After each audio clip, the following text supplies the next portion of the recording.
What's going on, YouTube? Today I'm here to show you how to do a rear overhaul, meaning pads, rotors, and calipers on this 2009 Toyota Camry. And the reason why I'm replacing this caliper is because it's sticking. You try to turn the rotor, it's really hard to turn because the slides are completely rusted, and I'm thinking maybe the piston's not going back or retracting as well, and plus this car has almost 200,000 miles on it.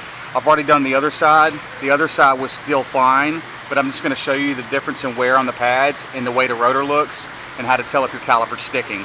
But one of the good tests is when you try to turn this rotor, it's really hard to turn, and if the other side turns real easy, that's a definite sign that your caliper's sticking. Anyways, if you haven't subscribed to my channel, please subscribe. Enough talk, let's get started. Now, the first thing we're going to do is we're going to take off the caliper itself, the 14 millimeter.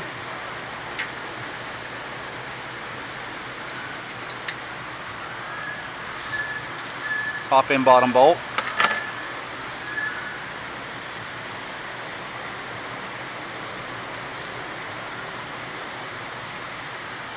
Set them to the side. Pull your caliper off.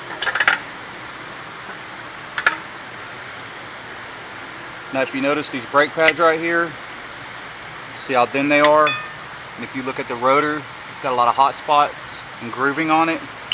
I'm going to show you the other side. See the difference? See how evenly these pads are worn from the other side? And the reason why we did both calipers is because you always sell calipers in pairs when you work in a garage, because if one went bad, the other one's not far behind it. Now, the customer can opt out of it and decide not to do it, but this time they decide to do it because they don't want to come back with any problems. And if you look at this rotor, it's not as hot versus this rotor, all these heat spots, because the pads were not releasing. Next thing we're going to do is we're going to take this caliper bracket off. It's a 14 millimeter also. Hit your bottom bolt, top bolt. Now, I have the joys of electric tools. You don't, and you can ratchet it all the way out. Eventually it'll get loose enough to where you can take them out with your fingers if you have small enough fingers to reach in there. Set those to the side. Pull your rotor off. Now, if your rotor don't want to come off, it's just being stubborn, just take a hammer and give it a good smack. Be careful though without flexing these shoes too much. These are for your emergency brake, because you'll pop the spring off, and those are almost impossible to get back on. You're going to take the new rotor,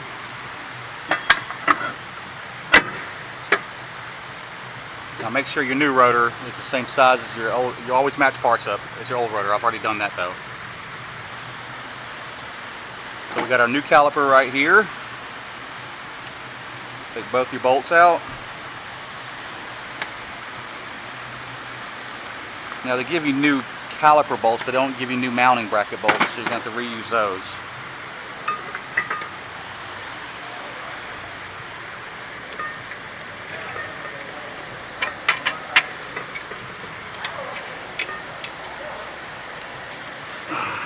Hand start them. Always hand start your bolts. I know I stress that in all my videos, but you can turn a quick and easy job into a nightmare really quick. All because you were trying to work a little too fast, and it ends up slowing you down in the long run. Alright. Take my little handy dandy electric ratchet.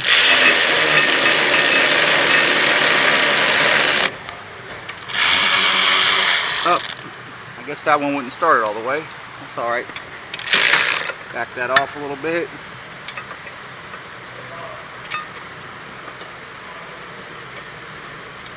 Now, if they feel like they're going in kind of tight, it's because they paint these calipers and they get that paint on the thread. So, but as you're running the bolt in,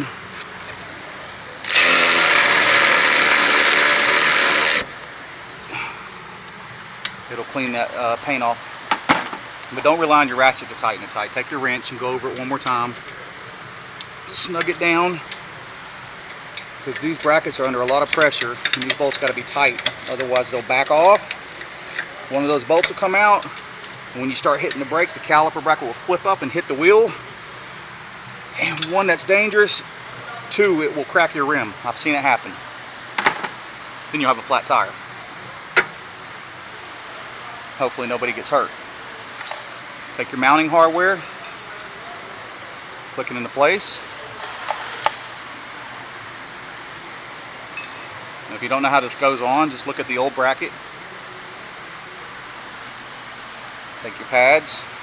Don't matter, inside and outside is the same on this model. Slide them in there like that.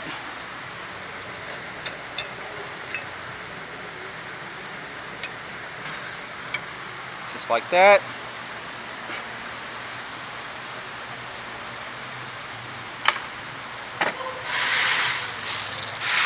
Now,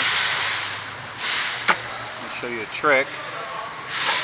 Clamp off this brake hose. Make sure you use plastic clamp tools, nothing metal will damage your brake hose. This prevents the loss of brake fluid and getting air and too much air in the system. Now that bolt's pretty tight, so I'm going to show you a trick.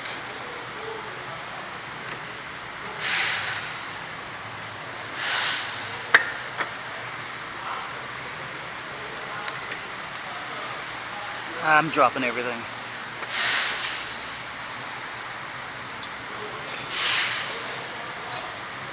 Take one of your bolts.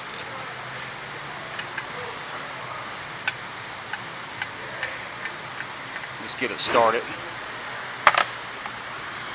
That way it gives you a nice foundation. There you go, like that. All right, now you can take that back out.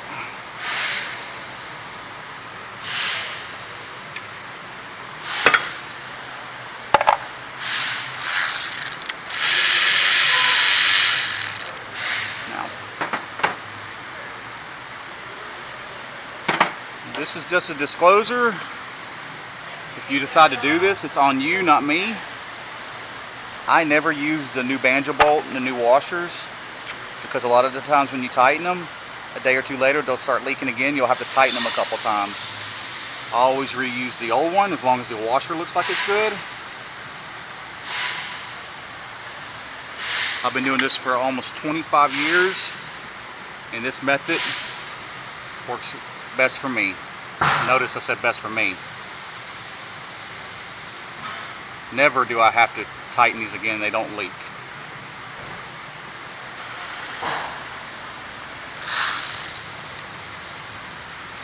So what I'm going to do first is I'm going to put my bolts in.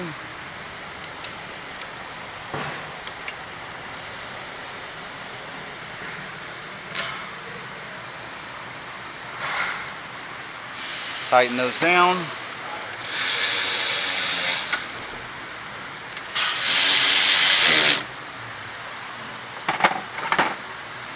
A lot of the times these slides will spin.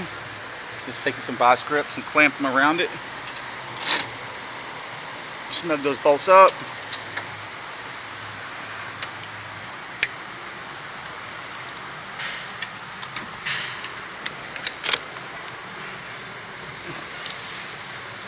Just like that. Now that it's mounted, you have a foundation to tighten your brake line bolt more.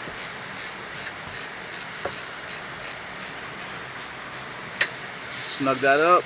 Don't get crazy with it, just a good snug like you would an oil plug if you've ever done an oil change. Now you can take your clamp tool off.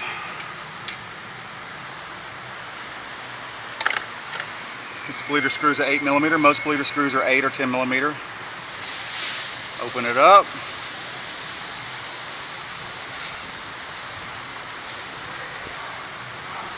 And you're going to wait for it to start dripping. And once it starts dripping, you're going to close the screw. You're going to go in the car.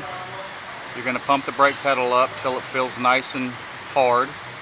Then you're going to open up the bleeder screws again, and there'll be a little bit more air left in there. And when the air bubbles quit trickling out, and you see a nice steady stream, probably about 5-10 seconds, it's bled out. And that's how you do it. You don't even need an assistant. And unless you ran out of brake fluid or you had a leak. And then you draw a lot of air in the system. You might have to have help bleeding the brakes. But you do it just like I said. Open the screw, let it gravity bleed. Just tighten it, pump up the pedal, then open it again for a few seconds. You'll be good to go. Anyways, I hope this video has been informative. Y'all please check like down below. Have a good day. Peace out, YouTube.